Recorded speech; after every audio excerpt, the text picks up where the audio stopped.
Things like dolphins will potentially reward you for that by bell riding, so you'll get a really nice encounter where anyone can report their sightings to us, and all of this data is then used. So I just sort of said seal in this very questionable voice, scratching my head, and it was a leatherback turtle.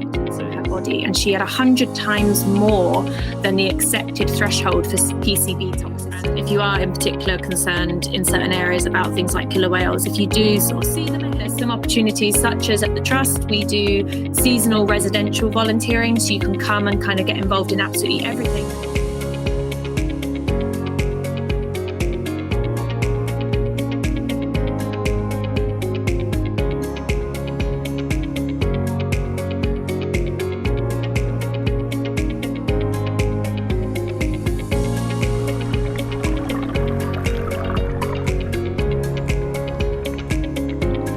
Hi guys, it's Charlie from Ardent Training here.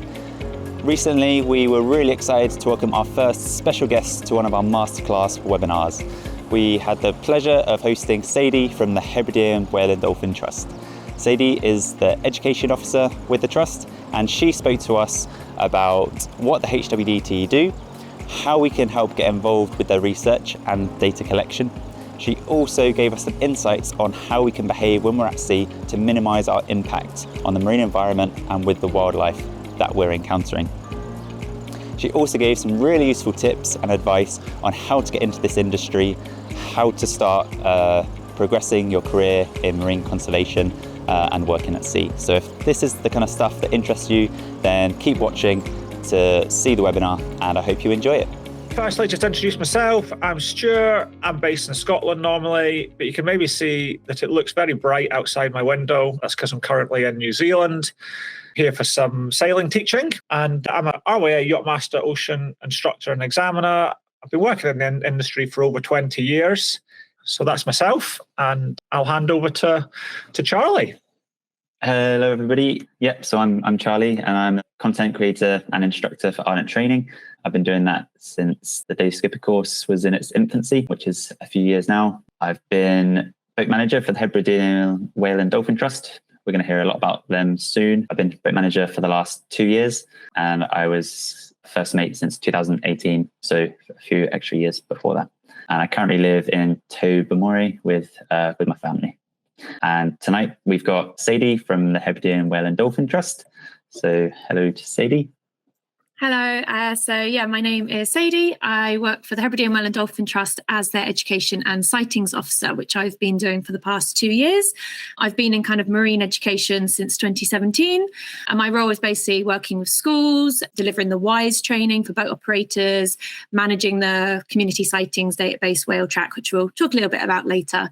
A few more facts on the screen. Yeah, I do have a cat. I would say she's a marine cat. We found her when we were out paddleboarding, and she goes out paddleboarding with us. So she loves the sea as well. And I'm also a crew member for the RNLI Tobermory Lifeboat Station. Thanks very much, Sadie. Awesome to have you on. Yeah, our first, as Stuart said, we should have got a banner or something, our first non-Ardent guest, which is super exciting. So the students that are sort of getting towards the end of their courses, those that are partway through probably will have heard us rabbiting on a little bit about the HWDT in our courses. And that's partly because most of us here at Ardent have all worked for the HWDT at some point. It's an awesome charity that runs a research vessel, Silurian. You can see half of her pictured there. Yeah, and I'll let Sadie tell you a bit more about what the charity does. And yeah, over to you. Thank you. So yeah, we are a marine conservation charity. We were established in 1994. We're based in Tobermory on the Isle of Mull. So if you're ever nearby, please come on in and say hi. So our goal is for whales, dolphins and porpoises to be protected and valued across the Hebrides. Although I say whales, dolphins and porpoises, basking sharks are also in there, and so are a lot of other marine wildlife as well. So we do this through different kind of prongs of our work. So we've got our education and engagement side, trying to encourage people to care about these animals and learn more about them, because we're only going to care about them if we know more about them. But we also do it through our science and our research work as well. So we have citizen science projects. Citizen science is basically a term we use when members of the public help collect data on the natural world. So The cornerstone really of our work is our citizen science projects on board Silurian, where we get volunteers out to collect scientific data on the presence and absence of whales and dolphins across the Hebrides. And anyone can get involved with that. And also through our community sightings database, which is Whale Track. So it's a free app and website where anyone can report their sightings to us. And all of this data is then used to try and understand what's happening in our seas and protect the animals as well. Awesome. Thank you, Sadie. So yeah, Silurian is a scoop and catch. She's about 60 feet, two masts, and she was built in Seattle in 1980. So she's a really solidly built boat with an interesting history. But she was used to film the Blue Planet bait balls off the Azores, and so has had a long history with sort of marine conservation, whales, dolphins, and filmmaking, which is really cool. So data is important, as Sadie went through. It's important for us to know what's there so we can know how to protect it. It's important for us to know what's there so that we can see if the environment's changing over time. But we may not all have time, finances, availability to commit to a conservation charity or to do this. But every time we go out on the water, there are things that we can do to minimize our impact. So a key thing is to reduce our waste. And as you go through your marine environment modules, you will cover sort of the laws regarding waste management on board your boat. But it is something we need to think about every time we wash up or we go to the heads, that water is potentially going into the sea, and it does build up to have an effect. When we're anti-fouling our boats, anti-foul is a paint that we apply to the bottom of our vessels, and that's a toxic paint which basically leaches off into the environment over time, and that stops the build-up of growth on our hulls. There are different products out there. So over this winter, myself and some colleagues at the HWDT have been re-copper coating Silurian's hull, which is a huge job to do. We have to sand her right back, and copper coat is basically an epoxy paint. So it comes in two parts with a copper powder that you're mixed into it. And that's a much more environmentally friendly option when it comes to anti-fouling your boat. Why do we need anti-foul at all?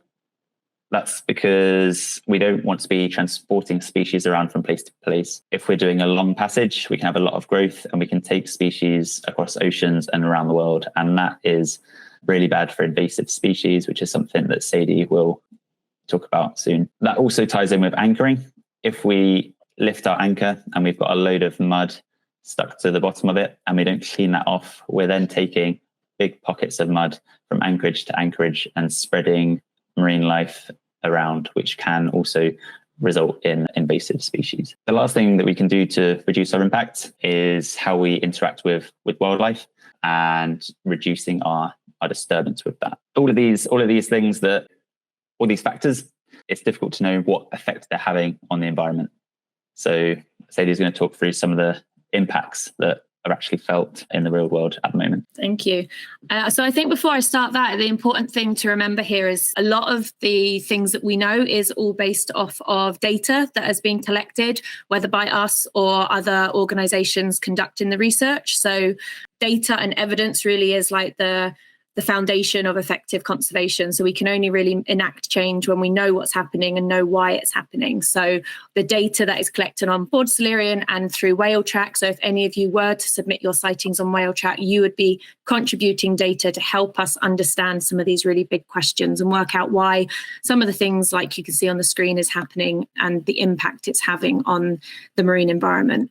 So when it comes to cetaceans, so whales, dolphins and porpoises, they are kind of proposed to be a informative sentinel species for the marine environment. So for monitoring ocean health, they're one of those sort of indicator species of how well our oceans are doing, alongside things like seabirds. They're animals that we can see semi-easily, and we can work out based on their populations and how healthy they are, just how healthy our oceans are.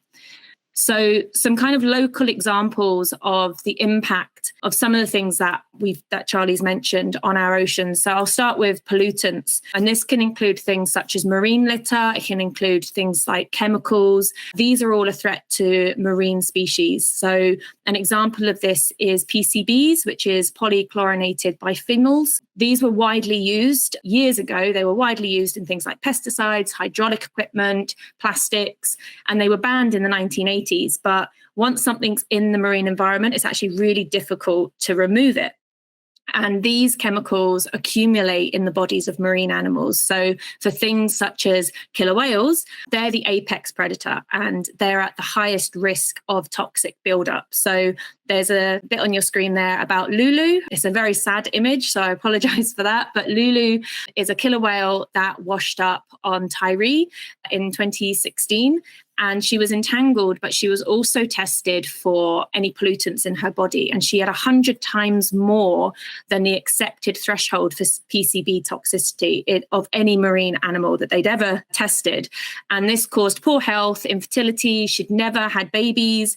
And it kind of shed a light onto why her community, the West Coast community of killer whales, had never been seen with young ever since they've been kind of monitored. So unfortunately, the West Coast community of killer whales in Scotland will go extinct in our lifetime because there's currently only, as far as we know, 2 left. So, you know, we don't always know the long-term impact of the things that we put into the ocean. So, you know, some of the chemicals that you could be using on board, if they're not environmentally safe ones, in the long run, they could be causing an impact on the marine life. We won't know until years down the line. So it's always good to try and be conscious of what things you're using on board and if there's any environmentally friendly alternatives that you could use, like Charlie mentioned. Kind of linked in with that, I mentioned that Lulu was entangled. That is another global problem for marine animals, which again, we can, as sailors, as people out on the water, have a positive impact on. We can try and minimize what we put into the sea. So things like our ropes, our lines, making sure that we're not losing any overboard, making sure we're disposing of them in the correct way so that they don't end up in our oceans. Because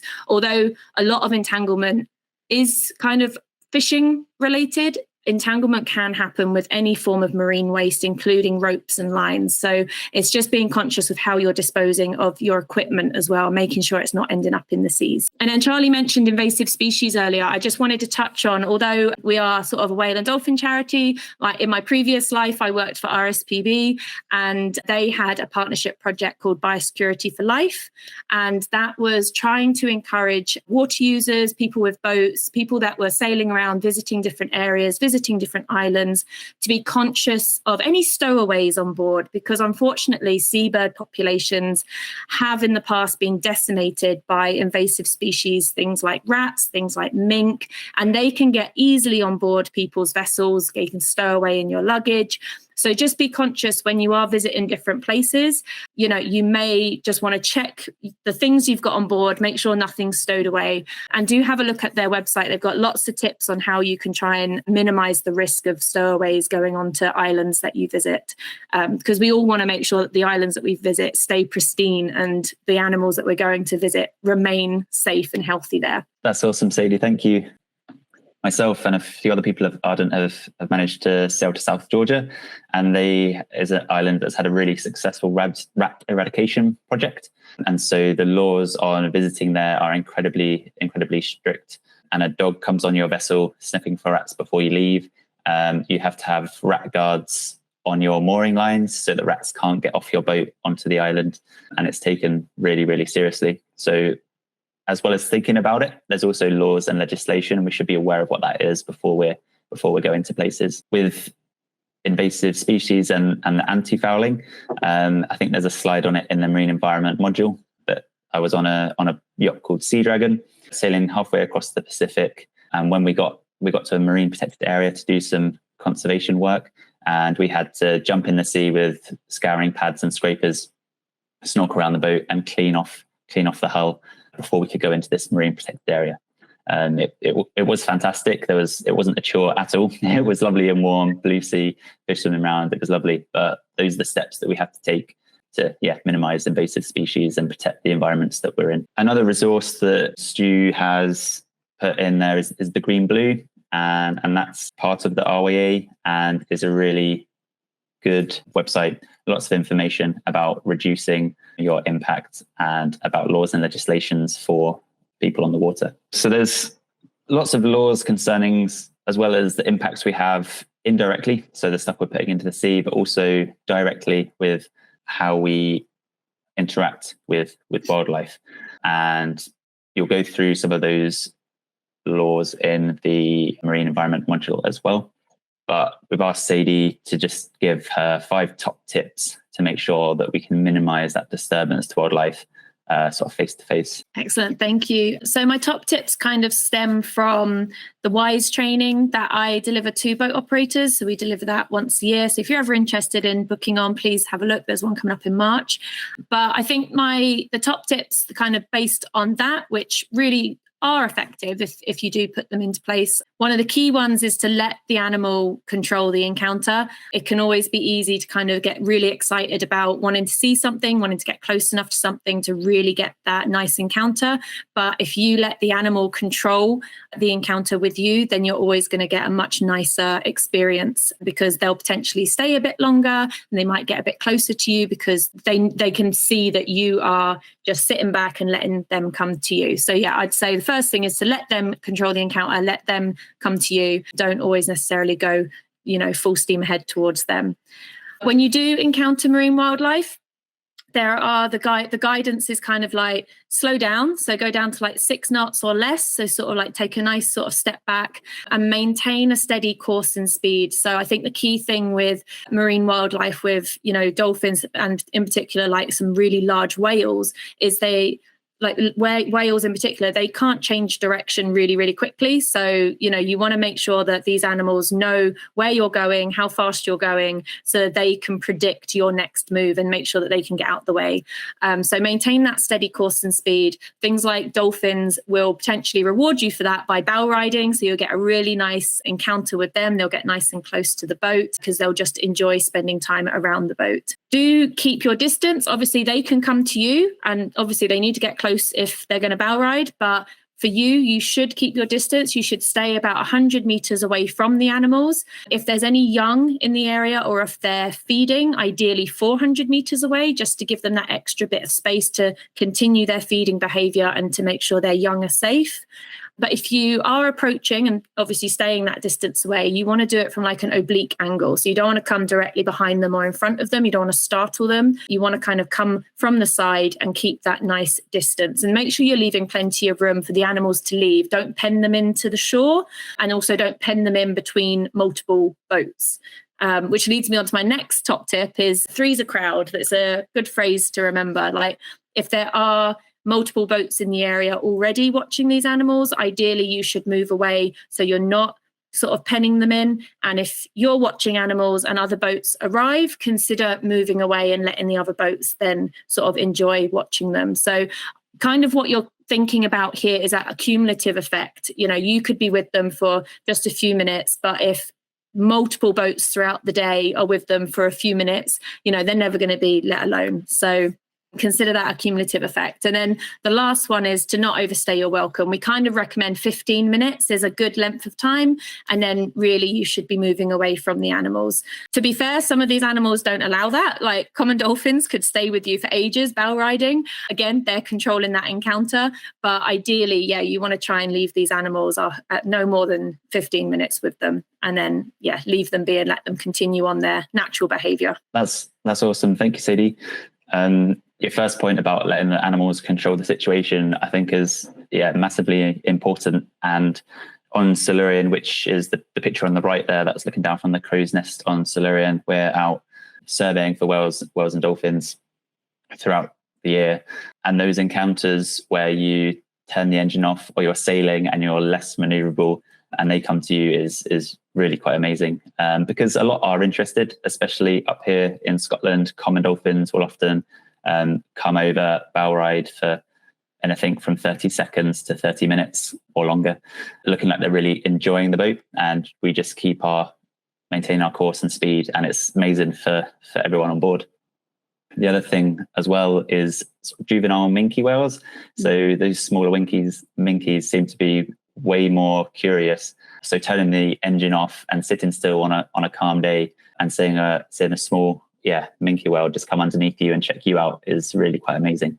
So I would definitely can't overstate the importance of that, of Sadie's first top tip there. So what about animals approaching us? And this is a news article that I raised at a previous webinar. So between Christmas and New Year, we had sort of end of year finale webinar. All the instructors uploaded some pictures and we talked through them. It was a really nice, quite a long one, maybe an hour or a bit over. But it's available on YouTube, talking through some good stories with some pictures to go along with it. But we each talked through our favourite news item of the previous year. And I put this one up of orca rams into yacht off Shetland, just because it's quite interesting and raised some interest. So I thought I'd bring it up again today, because this is something that's quite well known now off Spain and the Portuguese coast. And there's quite a lot of reports of it on sailing groups and cetacean groups, and it is making the news. I think this specific case up in Shetland wasn't seen to be so trustworthy. So we don't know whether that happened or not. But in general, there does seem to be cases being reported specifically off the Portuguese coast. So what can we really do about that? Well, I think the consensus is that we don't know yet. There's no data on this. There's no information. There's no research being done on a scale that can lead someone to say this is what you need to do, or this is where you need to avoid. There have been cases of orca attacks going quite back into history. So there's a really good book that I'd recommend called Surviving the Savage Sea. And that's about a boat that was sunk in the Pacific off the Galapagos. A family of 5 were sunk by attack by killer whales, and they survived for 40 days in their life raft and a small dinghy. So it's a really, quite brutal, but really interesting sort of survival story, and quite nicely written, which I'd recommend. But so this has been going on for a while around the world. We don't know enough to say do this or don't do that. All we can do, which is what we do every time we go to sea, is make sure our vessel is appropriately maintained, make sure that we've got the correct safety equipment, we know how to use our safety equipment, and we're passage planning accordingly to avoid potential hazards. So all we can really do at this time is stick with those principles. Do you have anything to add on that, Sadie? I think I'd just say as well, if you do see animals ahead of you, and if you are in particular concerned in certain areas about things like killer whales, if you do sort of see them ahead of you, do consider observing their behavior, trying to sort of ascertain, are they looking irritable? Are they looking disturbed? Are they looking like they will potentially react to your presence there? And try and, think about the guidance that I gave you a few minutes ago. Consider, changing your route, or just keeping your distance from them. Obviously, if they come to you, then, you've got to then react to that situation. But if you do kind of have a way of understanding the behavior of the animals, if that you can see in a distance, you can kind of assess whether they're kind of happy for you to approach at a reasonable distance, or whether you should just kind of steer clear. That's awesome. Thank you. So it's not all doom and gloom. We've spoken a lot about sort of the threats that animals are facing. We've spoken about being attacked by them, but the reasons that we want to look out for them, want to protect our environment, is because they are quite amazing. So I think we'll each talk and answer that question about what our best wildlife encounter is. And maybe if some of you have some too, you could write them in the chat, would be really nice. But Stuart, do you want to go first if you've got one in mind? So I think for me, the most memorable ones are the ones where the animals are actually interacting with you, rather than you see something in the distance and you try to kind of get a closer look safely and stuff. And as Charlie touched on earlier on, we've had a lot of minke whales, especially the juveniles, who are a bit more inquisitive with the boats. And when they actually swim beside you, and we're on like a Silurian, you actually see them turn onto their side and you can see them looking up at you. It's quite amazing. But as well as having, all these experiences, and, every single one of them is amazing. It's impossible to pick one. But some of the ones that always kind of come back to me was up in Greenland, where we had 2 humpbacks just kind of swimming around with us. And then when they left, they both dived at the same time. So they both came up, their flukes came up, made a little mini rainbow in the sunshine, and then that was them away. That was really cool. But I think probably my favourite was with a couple of Hector dolphins. And now Hector dolphins are really small. They're probably about the same size as porpoise, if anybody's ever come across them. And they're only found in New Zealand. And I was out surfing on the same beach I surfed all the time. And we didn't really get any of them there, but we knew of them being further down the coast. And I was like, oh, what's that in the water over there? And paddled over to have a little closer look. And it was 2 Hector's dolphins. And they swam near me for a little bit, and then they swam around me. And then when they turned to swim away, they flapped their tails and kind of waved and then swam out to sea. And it's kind of like, yeah, they know that there's somebody there, and, you know, they're just having a little inquisitive look as well. So yeah, that for me is up there. Oh, and then there was a time that the bottlenose and the sound of Iona splashed the people on the foredeck, but we'll save that story for another. That's awesome, Stu. Thank you. It's quite difficult to pick one sometimes. Eh? Sadie? So mine, I was going to go with an inquisitive juvenile minke whale, but I feel like we've talked about that a fair bit. But yeah, that one was, I was up on the crow's nest, first time I'd ever been up on the crow's nest on Silurian, and it was flat, calm seas. And we were surrounded by common dolphins, and there was minke whales. And then the wee juvenile came around and did exactly what you said, Stuart. It came and went on its side, looked up at us. And I had such a clear view of it because I was so high up with like all the screaming teenagers. So I got sort of like, oh my God. So that was probably one of the most memorable ones on Silurian. But it's also, you know, when you do have, you know, common dolphins, you know, they've got the name common dolphin because we do see them quite regularly, but actually when they are interacting with the boat, when they're bow riding, and it's when they're whistling, you can actually hear them from, you know, you're on the boat, we do acoustic monitoring as well. So we have a hydrophone in the sea. And so we could go below deck and listen to them, but sometimes you don't even have to because they're just so vocal. You're standing on the deck and you're just like telling everyone to be quiet because you can hear them whistling and really get that kind of full sort of experience of seeing them and hearing them. And yeah, I think it's just amazing. So yeah, that's probably a couple of my favorites on board Silurian. That's awesome. And you're definitely not alone, because the first thing that came to my head too is those inquisitive whales that we have up here on the West Coast. And I think part of it, not just your enjoyment, I think on Silurian, we've been doing this for a few years now, and maybe have seen it a couple of times, but getting to share someone else's enjoyment of that too is amazing. So especially if it's 6 screaming teenagers that you know, it's sort of made their week, or hopefully longer. But yeah, it's really nice, and sharing those encounters with other people too. One of my favorites was the second time crossing the Bay of Biscay, which is quite notorious for big whales and dolphins. I think it was a fairly calm night, that we were sailing along quite nicely, like a nice seascape sound, pitch black, couldn't see a thing. And it was just the sound, this such like a strong, fierce blow sound that scared the absolute life out of me. I think I definitely fell off the seat into the cockpit. No one else was awake. And yeah, that was just gave me such a deep feeling of, wow, there's some amazing stuff in the ocean. And it also left me thinking, just wanting to see more. Every time you have an encounter, you're sort of left with that feeling of wanting to see it again, or waiting for the next time. And part of it was the fact that I didn't see it at all, made me think, wow, I need to keep my eye on the sea during the day to make sure I see it next time. But that was probably, one of my favorites anyway. But as you probably figured out, it can snowball. There's quite a few once you've been at sea for a while. I think we've had some nice ones in the chat too. Yeah, some pretty cool ones here. Bethan was on a trip, and they saw or had a minke whale encounter, and it was from having that moment that made her decide to get into sailing.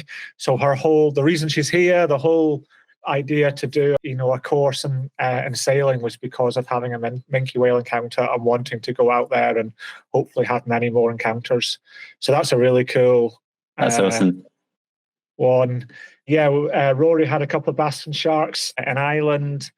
Angus went swimming when a great white was reported up the coast and made the good decision to not maybe get back in the water the next day. Someone saw a fin once and got out, but it turned out it was just a dolphin and it was staying pretty close. But yeah, they had a little bit of a panic, as you would. They're awesome. It's nice hearing other people's encounters, and yeah, it's always nice to share those. If you haven't yet had your encounter, then where's the best place? Kind of an open-ended question, really. I think a lot of people are maybe surprised that there's so much up on the west coast of Scotland, Sadie. Absolutely. Yeah. I usually get a lot of people say, where's the best place to see them and what can we see? And really, like, if you are in Scotland, genuinely anywhere in the sea of Scotland, even the UK is an amazing place. So in the UK, we've had 28 different species recorded, and in the Hebrides alone, in Scotland alone, 24.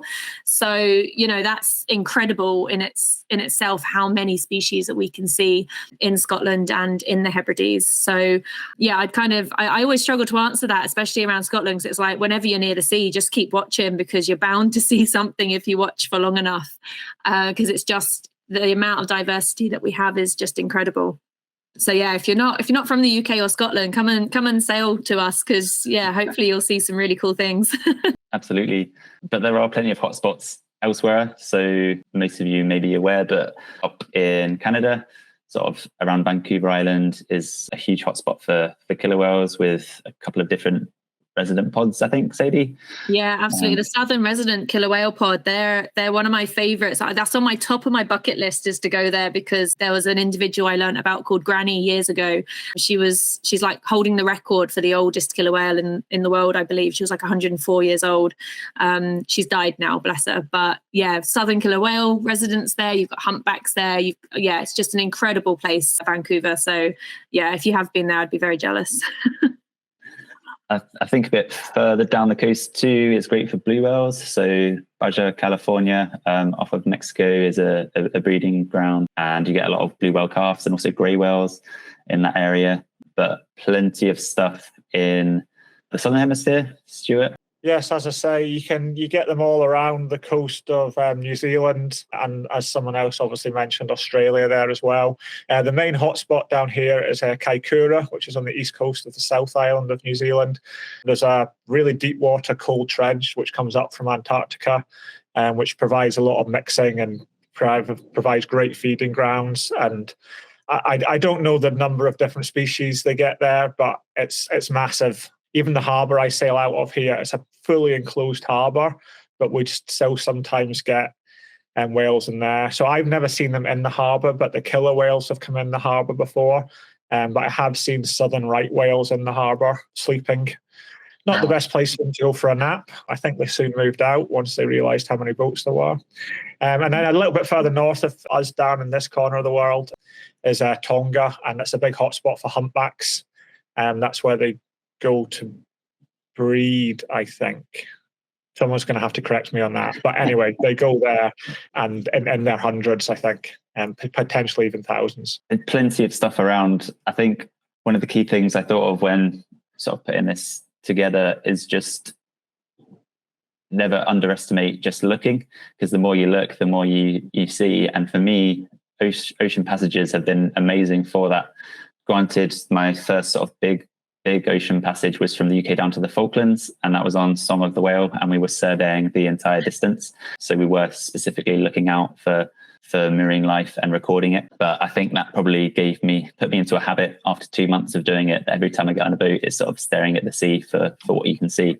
But it's definitely my most memorable and enjoyable encounters have been when you least expect them, out on a long ocean passage. Cool. So thank you very much indeed. Do we have any questions on anything to do with Wales Waste or our wonderful guest, or anything boat related at all? So Bethan has a question which we could maybe aim at Sadie.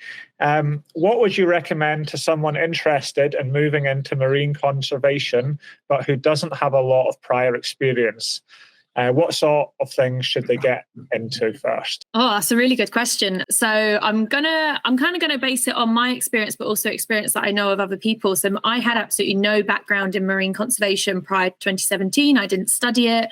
I didn't even know we got whales and dolphins in the UK prior to 2017. So you can get quite far with in just a short amount of time. So I would say if you haven't got much experience in it, have a look at any local volunteering opportunities. I know not everyone's in that position to be able to volunteer, but you can also volunteer remotely if you're not always able to go to the organisation. So there's some opportunities such as at the Trust, we do seasonal residential volunteering. So you can come and kind of get involved in absolutely everything that we do for 3 to 6 months. There's other organisations like Whale and Dolphin Conservation in Scotland who do the same, and the Sea-Watch Foundation as well. So you can have a look into what sort of opportunities are out there. There's also Orca in the UK as well, Orca the organisation, not Orca the animal, that you can look into maybe doing some volunteering. There's also remote volunteering opportunities. So one of the things we have is like whale track verification volunteers. So you can kind of get into the kind of data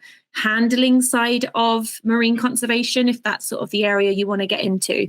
But I would just say every opportunity that you have to experience it, you can, come on board Silurian and do a week becoming a marine mammal scientist and see if it's actually something you want to do. And you can use all of that to help build up your experience. So I went from being a classroom teacher to volunteering for 6 months, and then I got a seasonal job, and now I've got this job. So, even if you've not got necessarily the background you think you need, I didn't think teaching would help me, but, your background could potentially be that niche that someone's looking for. Yeah, I'd second that really. It's all about slotting into someone's niche. The trick is you don't know what the niche is. You just have to kind of guess and go for it. But from my experience, I'm just going to jump on and answer this. Getting qualified is huge. So you're doing the right thing by doing an Ardent course and getting a day skipper. I did a science degree and also liked sailing, and then wrote down the names of 3 different vessels that I wanted to get on, one of which is Silurian, that I've been working on for the last 6 years. So, and that was just down to my sailing experience. It wasn't down to my degree or anything like that.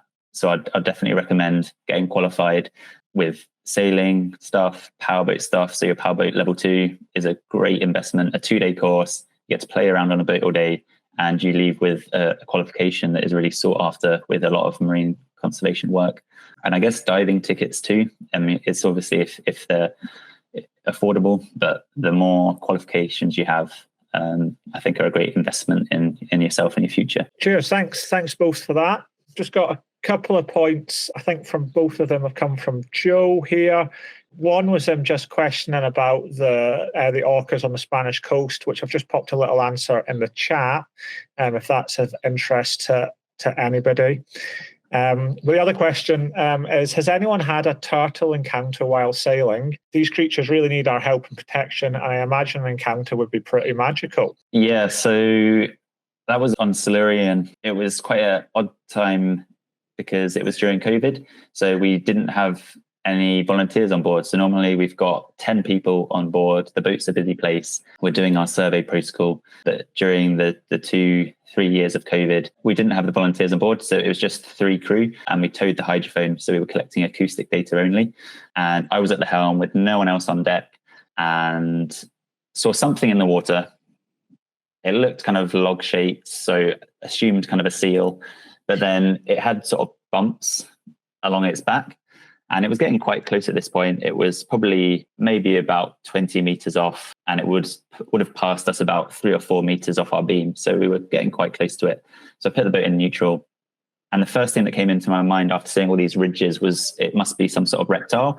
But you don't get crocodiles in the Sea of the Hebrides. I think I'm going insane. So I just sort of said seal in this very questionable voice, scratching my head.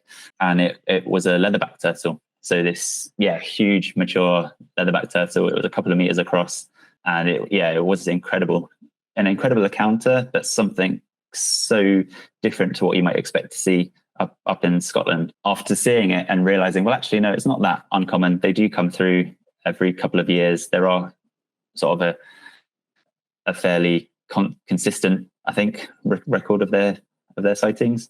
But yeah, it swam around us for a good while. We turned the boat off, watching it through our binoculars, and it was pretty magical.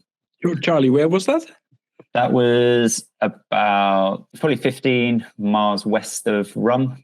Yeah, in the Sea of the Hebrides, between sort of the Small Isles and Outer Hebrides, up on the west coast of Scotland. Wow. It's awesome to see them in places where you wouldn't expect. We had one that was swimming about one of the sea locks in the Clyde, not last summer, but the summer before in Scotland. I saw that one from the paddleboard. That was pretty cool. But another other hotspots for seeing turtles at sea. I've seen them in Greece quite often. You'd just be sailing along and you're like, oh, what's that in the water, as Charlie said? And yeah, it turned out to be a turtle. Also near the Grenadines in the Caribbean, there's a place where you can anchor and the turtles are resident there. So you can just jump off your boat and go swimming on the surface and you can just see the turtles swimming along on the bottom. That's pretty cool. Oh yeah, and Dave's just reminded me of the one I was going to say. If any of you are long-term Ardent students and you ever watched our Ardent's first ever webinar, it was actually introduced by the rescue of a turtle. A local fisherman had picked one up in Iona and had ran onto their boat to while Charlie and Ed were doing this online, and it was quite entertaining. Yeah, I think he made a full recovery and got sent back out to. Yeah, it looks like Sadie knows the answer, so I'll let you go for it. I can't remember what country they transported it to, but yeah, it got taken to a rescue centre on the mainland, and I think it was there for quite a while because they had to kind of regulate its temperature slowly so it didn't go into shock. But yeah, they managed to rehabilitate it, and then I think they transported it where it was supposed to be and released it successfully. So yeah, it was a good success story. I believe it might have been flown to the Canaries. I may be wrong in that, but I think it was definitely flown somewhere. So yeah, quite interesting. And I got another question, or maybe both of you or either of you. Angus is wondering, can you tell us more about the Silurian trips for the volunteers, please? Yeah, we have a full season from April to October where we run back-to-back surveys, and we basically have 6 volunteers on to do that. And maybe Sadie can talk about what the survey is and what those 6 people would be doing. Yeah, absolutely. So throughout the time, you can come on board for 7 to 12 days, and you basically have a training at the start. So you get all your training at the start in the first couple of days. So you're trained up in species ID, you're trained up in boat ID and bird ID, and then also our survey techniques. So we do visual surveys. So we have 2 people up at the mast surveying their sort of quadrants of the sea and shouting out any sightings data, any sightings that they have, so we can put it into the database. We record marine litter, and we also record the placement of krill lines and krills in the sea, and that forms part of our sort of entanglement research. We also have our photo ID research. So as soon as we see an animal that would be good for our photo ID catalogues, things like bottlenose dolphins, minke whales, Risso's dolphins, if they're close enough and we're able to, we will then sort of go with whale, which means everyone comes off of visual effort and basically looks for these animals so that we can get photos of them to try and identify the individuals. And that helps us kind of piece together the population of the different groups of animals in the area. And then we also have our acoustic monitoring as well. So we drag a hydrophone behind the boat, about 100 meters behind the boat, and we're continuously recording. And this is picking up all the different sounds of the ocean. So it could be man-made sounds like boats, different, if you know, it used to be picking up like things like seal scarers on fish farms, military sounds. It also picks up all the natural sounds as well. So obviously the ocean, snapping shrimp, which is one of our favorite sounds because we always hear it. And obviously the sounds of the animals, so the whales and the dolphins, and picks up porpoise clicks as well, although we can't hear porpoise clicks, so we see them on the screen instead. So yeah, and the volunteers get involved in all aspects of this. So they're doing the visual surveying, they're doing the acoustic monitoring, absolutely every aspect. And you can also get involved with the sailing side when you're on your breaks as well. So it's a very immersive experience. It's hard work. You are working, you know, you're getting up at like 7:30 and then you're surveying from at least 9 o'clock, if not a bit earlier, until about 5. And then, you know, we get to go out and explore all the different islands. We do shore visits.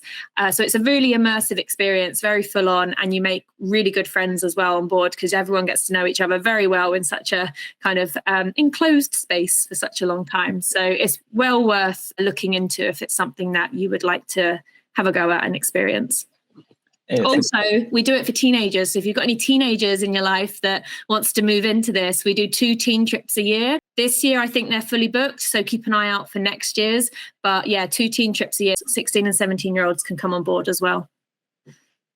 Yeah, it's a super experience that brings a lot of like-minded people to one thing. So as Sadie sort of described the survey protocol, but yeah, you're getting up, having breakfast around the saloon table, looking out the window at the anchorage that you're in, and then it is hard work from 9 to 5 on a rota. So you have 4 different data points, and which each chat for half an hour, so 2 hours of sort of on effort, and then 1 hour, 2 half-hour chunks of being off. So on that break, you can help helm the boat, have a kip or whatever you want to do, get involved with the sailing side of things. Emphasis definitely is on the science. So the aim and what you're there for is to collect the data. And then the sailing stuff is definitely on top of that, fitted sort of between the gaps.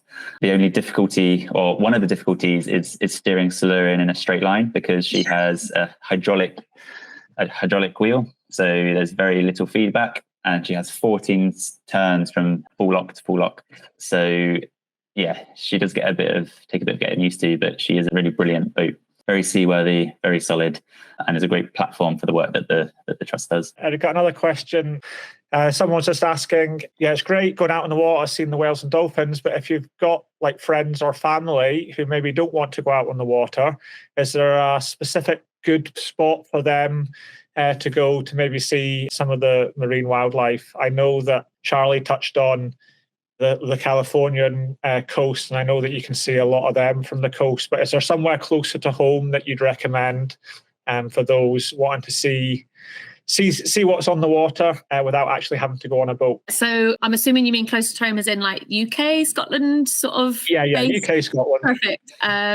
So I would recommend, we've got the Hebridean Whale Trail. So if you're specifically looking for sort of West Coast locations, have a look at the Hebridean Whale Trail. And that is a collection of 33 sites across the West Coast that we recommend are good locations for whale watching, but also really good heritage sites. So you can learn a bit more about sort of like the history and heritage of the area while looking out for different whales and dolphins. And occasionally we'll run events at those sites as well. We usually have partners like the Rangers and the different organisations, the cafes that are in those areas. So have a look at that. There's a really nice sort of interactive website that you can have a look at the map and see all the different locations and like how to get there, the accessibility and what you can expect. More Scotland wide, you can also have a look. I mentioned the whale and dolphin conservation earlier. So they have Shore Watch, and Shore Watch is another citizen science program. But their Shore Watch has like a map of locations across Scotland where they specifically look out for whales and dolphins. So these areas are good locations to see these animals because they're places that they watch out from regularly. So we know these animals are being seen in those areas. So that's another one you can look out for. So Shore Watch, and then you can have a look for their map and see all the different locations that they look out from. But just off the top of my head, like places, Trumpenhead on Lewis, really good location. I've only ever been once and I literally only saw a porpoise. And I say only saw a porpoise. I love porpoises. Like I rate a porpoise, but I went there expecting to see a lot more because they are one of the best places on land to see lots of different species. So Trumpenhead on Lewis, places like Chanonry Point in Inverness and Torrey Battery in Aberdeen are really good for bottlenose dolphins. I used to work at Torrey Battery for RSPB and I saw bottlenose dolphins nearly every single day I was on site. So if you want to see a bottlenose dolphin, one of those 2 locations are great. And then you've also got kind of like the Firth of Forth in Edinburgh where they're seeing a lot of different species now. You know, they're seeing humpback whales yearly. And again, things like bottlenose dolphins as well. So, and then Orkney and Shetland, if you want to go to Orkney and Shetland, like they're amazing places for killer whales and all sorts. So yeah, I think we're spoiled in the UK and in Scotland especially, we are spoiled. There's also the Cardigan Bay in Wales, resident bottlenose dolphins there that are quite well known. And I think some other residents along the southern coast of of England as well. Yeah, so lots of places. I was going to say, is it Isle of Man for rissos as well? Yeah, Isle of Man's a good spot as well. It's probably worth doing a bit of research to the area that you're in, and if you want to travel, and then you can definitely make a good trip of it by land or by boat. I'd also say have a look at any monitoring groups. So if you're into social media, there's now a lot of sightings groups on social media. So if you're in an area, you can kind of just search for a sightings group. There's a lot kind of around Scotland that I know of. There's also a northeast coast sightings group, and also look at organisations. So obviously when you're in Scotland, look at Whale Track. People will report what they're seeing, and you can report what you're seeing, and you can look on the map to see what's been seen recently in different areas. So if you're travelling around and you want to know what's been spotted recently, have a look on Whale Track and just filter the date and time, and then you can see what's about. Thanks very much. I don't think we have any other questions. I don't know if you guys want to add anything before we go, other than thanks everybody for joining us. Just to thank you very much. Yeah, from me, thanks very much indeed, Sadie, for joining us this evening. It's been awesome having you. Thanks for your knowledge and input. Yeah, it's been great. And thanks everyone for turning up too. It's been really nice. Thanks again, everybody. And if anybody does come up with any questions or queries later tonight or tomorrow or at any time, then you can get us on the live chat, on our email. Just fire our questions through, even if it's not specifically course related, but you want to know a little bit more about the whales and the dolphins or Silurian or anything, then pop them through and we'll do our best to help you. Yeah, that's all from us this evening, and enjoy the rest of your evening. I'm going to go and enjoy the rest of my day. Out in the sunshine. And thanks again for joining us.